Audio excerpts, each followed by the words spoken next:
In our lesson today, we're going to be learning about Venn diagrams for 3 events, and then some advanced strategies that we can have for working with 2 and 3 event diagrams, and also how we can think about conditional probability in Venn diagrams. Before we get started, we'll go ahead and take a deep breath.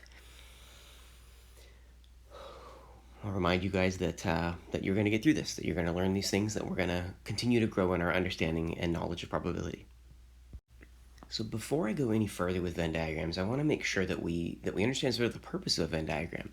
And the purpose of a Venn diagram in math is to show all possible combinations of 2 or 3 events. And so when we talk about a Venn diagram for 2 events, looking like this, right? What we're doing here is we're sort of indicating that there are 4 different regions here, right? There's a first region, a second region, a third region, and a fourth region. And we need a Venn diagram for 2 events to have 4 regions because there are sort of 4 ways that 2 events can happen, right? I can either have A happening and B happening. That would be here. I can have A happening and B not happening. That would be over here. I can have B happening and A not happening. That's over here. And finally, I can have B not happening and A not happening, and that's what happens out here. And you can see that there are 4 ways that can happen, right? With 3 events, right, if I have like events A, B, and C, and I'm going to use a little bit of shorthand here, I could have A, B, and C all happening. I could have A, B, and not C. I could have A and not B, but C. I could have A and not B and not C.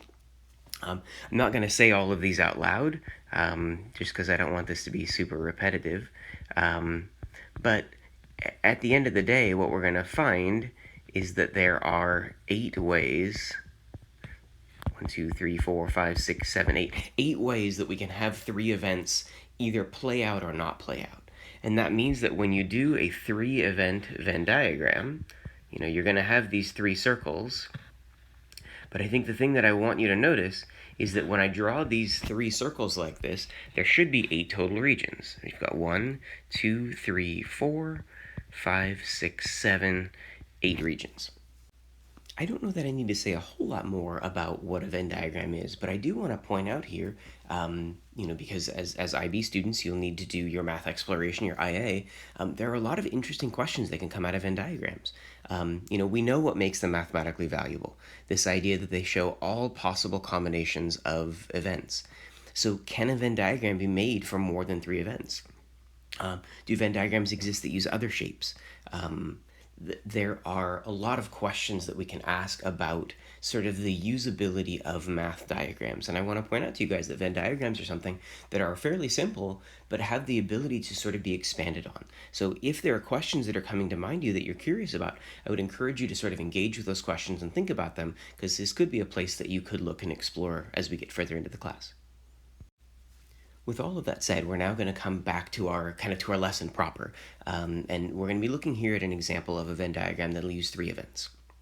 So in a class of 32 students, 19 have a bicycle, 21 have a phone, 16 have a laptop, 11 of the students have both a bike and a phone, 12 have a phone and a laptop, and 6 of them have a bike and a laptop. And 2 of the students have none of these objects.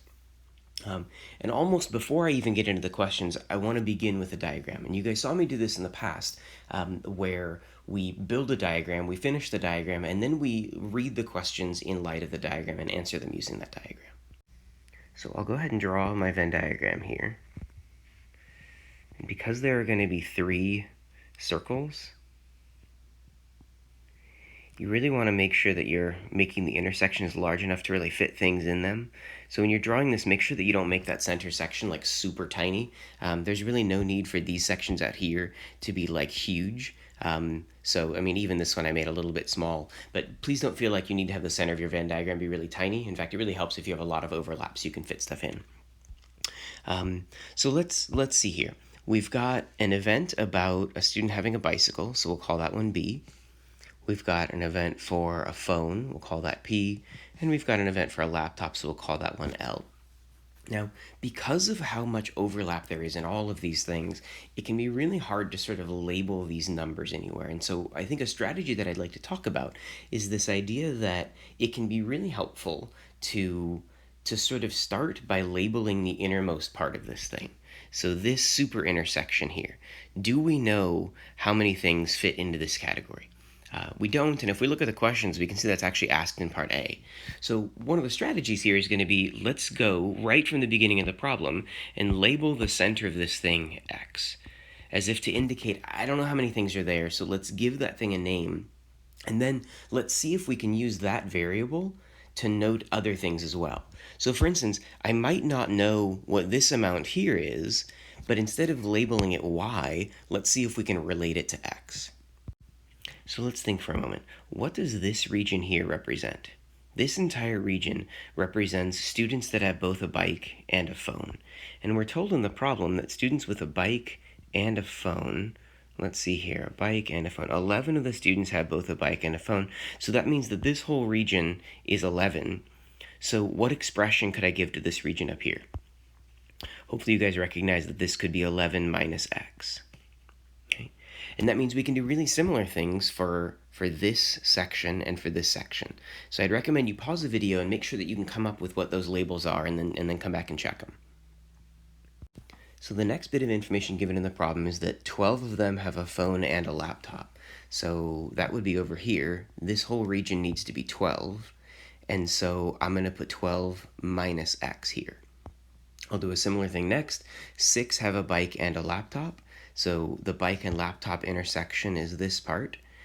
And that means I'm going to use 6 minus X here. As we continue to sift through this problem, we're told here that 19 of the students have a bicycle. So in this problem, where would we expect to see that 19? Right? This entire circle should be 19. It doesn't say 19 have only a bicycle. It says 19 of them have a bicycle. There's going to be some overlap with phones and laptops. So this entire circle needs to be 19. How could I figure out what the amount of this sort of strange region is? Hopefully you guys recognize that what I could do is I could take the 19 that's the whole circle, and then I could subtract off the 11 minus X, and I could subtract off the 6 minus X, and I could subtract off the X, and if I subtracted all of those things off, it would give me what just this region is. Okay? So if I go through and simplify this, 19 minus 11 plus X, minus 6 plus X minus X, some of those X's will drop out. Let's see here, these two things come together to be negative 17, 19 minus 17 is 2, so we wind up with 2 plus X. All right, so this region here is 2 plus X. We should be able to do really similar things for these two regions out here, for phones only and for laptops only. So I would encourage you to pause the video, check and make sure you can find those on your own, and then we'll come back together and talk about the next step.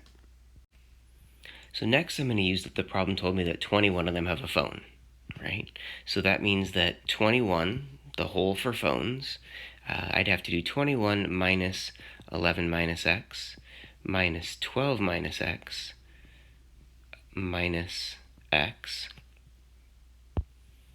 sorry about that over there, minus X, 21 minus 11 plus X, minus 12 plus X, minus X.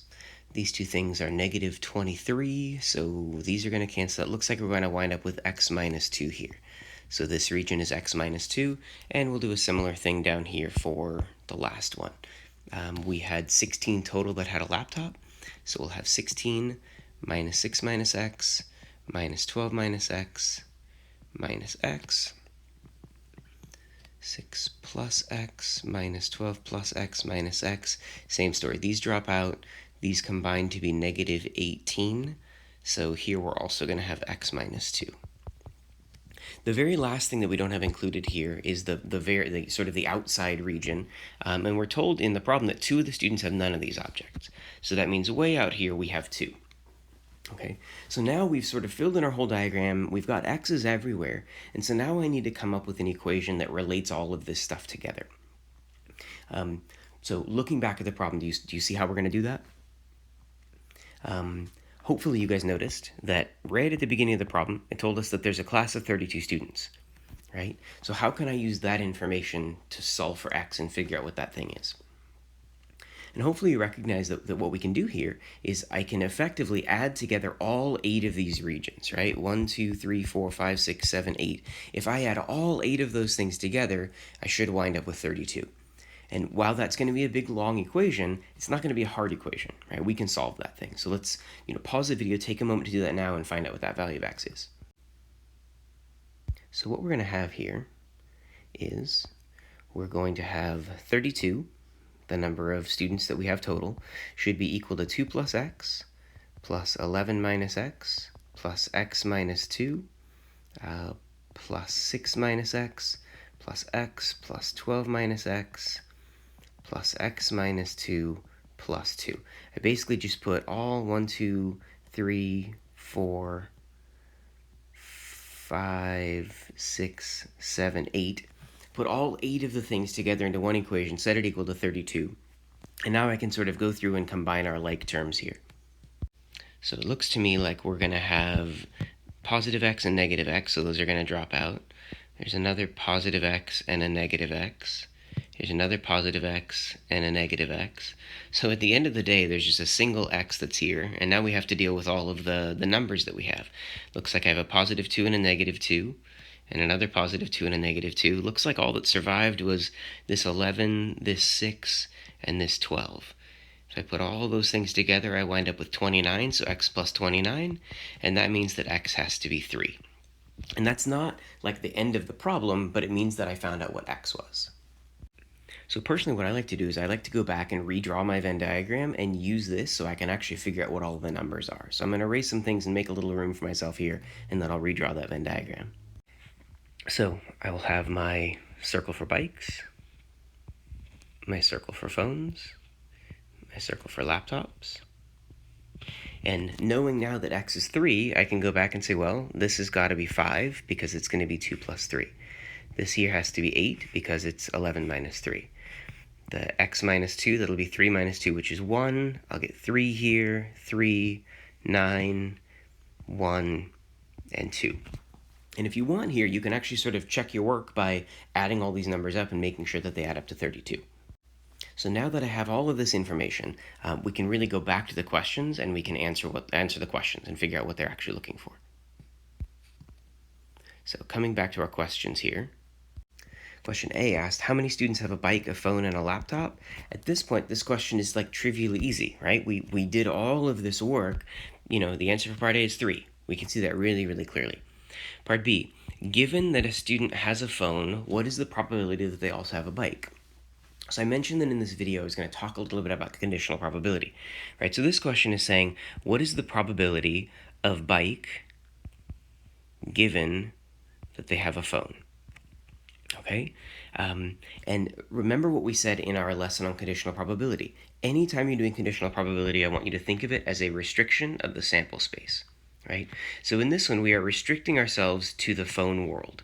So this is our entire sample space. This is all I care about in this entire thing, right? So given that, what is my sample space going to be? My sample space is going to be the sum of all of these things, which is 21.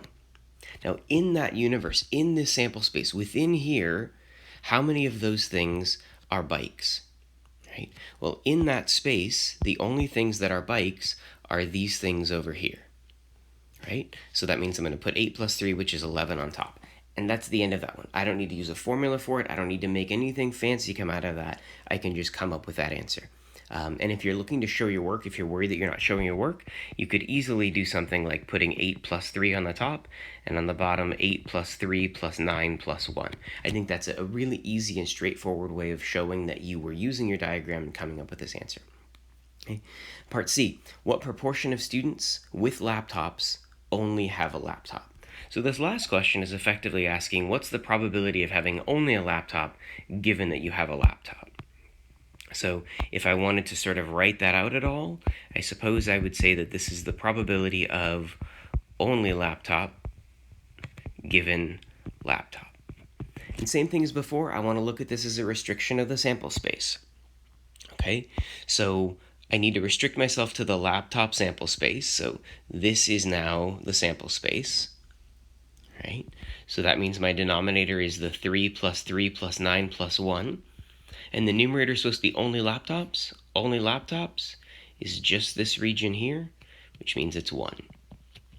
And so if I add all this stuff up, I get 1 out of 16.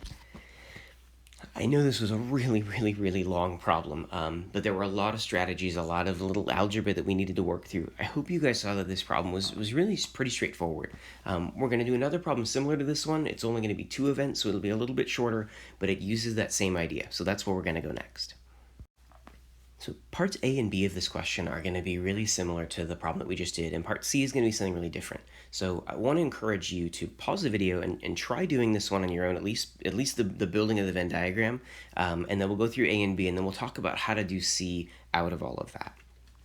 So in this problem, Jonas has 20 dice, 9 are made of plastic, and 12 of them are blue, and 5 of them are neither plastic nor blue. In the previous problem, we were talking about phones, laptops, and bikes, and that led us to the idea that we wanted a 3-event Venn diagram. In this one, the only things we seem to be talking about are plastic and blue, so this is just going to be a 2-event Venn diagram. Okay, so when I go to build this one, I'm going to have an event P for plastic and another one B for blue. Okay, similar here, we don't know what the centermost section is, so I'm going to go ahead and call this X. But then we're told that 9 of them are made of plastic, so the entire P circle has to be 9, which means this needs to be 9 minus X. And then the entire B circle, we're told that blue has to be 12, so this needs to be 12 minus X. And the last thing we're told is that 5 of them are neither plastic nor blue, so we're going to have 5 out here. Just like we did in the previous problem, we know there's supposed to be 20 dice total. So if you didn't do this part on your own, think for just a moment, how am I going to write an equation that comes out to 20? The sum of these 4 regions we just came up should be 20. So I'm going to have 9 minus X plus 12 minus X plus 5. This all needs to add up to 20. So just like we saw in the previous one, a bunch of these X's are going to drop out. When I add up all of these other pieces, I'm going to wind up with like 17, so that's 26. So 20 equals 26 minus X. So when I solve this for X, I'm going to find out clearly that X has to be 6. Now, just like I did in the previous problem, now that I know that X is 6, I can come back and update my diagram. This 9 minus X can now be written as 3, the X can be written as 6, the 12 minus X can be written as 6. Again, I really like to pause myself for a moment here and check, does 3 plus 6 plus 6 plus 5 add up to 20? And sure enough, it does. So we feel good about having done the arithmetic we've done so far, we've checked the work that we've done. Now that I've drawn the diagram, our hope is that these questions are going to be really easy for us. So question A asks, if he chooses a die at random, what's the probability that it is a blue plastic die? Well, if it's a blue plastic die, it needs to be both of them. That's going to be 6 out of our sample space of 20, so I can reduce that to 3 out of 20, 3 out of 10. Okay? So again, once you've got the diagram, answering these questions is usually very easy. Part B, if he chooses a plastic die, find the probability that it is not blue. Okay, so hopefully you recognize that this is a conditional probability. This is the probability of not blue given that it's plastic. So again, I want you to think about what we say about conditional events. Conditional probabilities are always about a restriction of the sample space. So what sample space do I restrict to here? I restrict to the P sample space. So I restrict myself to here. So this is my universe, this is my world, this is the whole problem. So my denominator is going to be 3 plus 6. Out of that 3 plus 6, where are we not blue? Well, this 6 here was representing the blue, so it must be the other part. It must be the 3 that represents not blue. This is 3 out of 9, which reduces to 1/3. Okay? Now those are parts A and B. Part C now goes on to ask a really different question. It says Jonas chooses 2 dice to roll. Find the probability that both of them are blue plastic dice. Okay? Suddenly now this is about 2 dice being chosen. This is now stepping out of the Venn diagram, and this is really common in IB problems. They'll give you a couple of parts to a problem to get you acquainted to the problem, and then they'll ask you to do something different. I don't know if you guys have an inkling on this one, but we're going to use a different tool for part C. Because I'm now being asked to choose a die twice, I'm going to go on and I'm now going to use a tree diagram to solve the rest of this problem. Okay, so I'm going to use the Venn diagram that I just built to help me to build not a Venn diagram, but a tree diagram. Okay, and what I'm going to do here is for part C, I'm going to make the first event the first die that he chooses. Okay, and what I'm going to do, the question is asking what's the probability that both of them are blue plastic dice. That means I'm really interested in blue plastic dice, and I don't really care if they're not blue plastic dice. So what I'm going to do here is I'm gonna sort of make up a new event. I mean, maybe I'll even call it the event W. The event W is that he got the die that he wanted, and I'm going to have W prime down here. Okay, so in the first die that he chooses, what is the probability that he gets a blue plastic die? Okay, now remember, there's no conditions here now. This is just what's the probability of pulling a blue plastic die. We know that there are 6 of those dice, so that means it's going to be 6 out of 20. And him not getting what he wants is then going to be 14 out of 20. Okay, now that he's drawn one of those dice out, what's the probability that he gets the blue plastic die again? And remember, the problem doesn't say anything about putting a die back, so aren't there now only 5 blue plastic dice? Aren't there only 19 to choose from? Okay, so the idea here is I'm using the Venn diagram, I'm using the counting understanding that I have, and I'm now bringing that into a tree diagram. Now, in theory, I could build the rest of the tree diagram down here, but I'm at the end of the problem. The question was just asking what's the probability that both of them are blue plastic dice. All I need to do is figure out this probability out here. I just need to do 6/20 times 5/19. I suppose I could reduce this a little bit. This would drop down to 3/10. So this is going to give me 15 out of 190. And that's the answer to part C. And what I really wanted you to see here is a couple of things. One, IB does often ask you to do one thing and then uses that knowledge for another thing. And two, I wanted to give us an opportunity to practice working with Venn diagrams. So I hope that was all clear. If there was something that wasn't clear, go back and look at that part of the video again, or make sure that you send me a question about it, and then we get it worked out. The last example that we have in this video gives you an opportunity to practice that strategy one more time, and honestly, this is a much quicker example. This one's not going to take us as long as the previous ones were.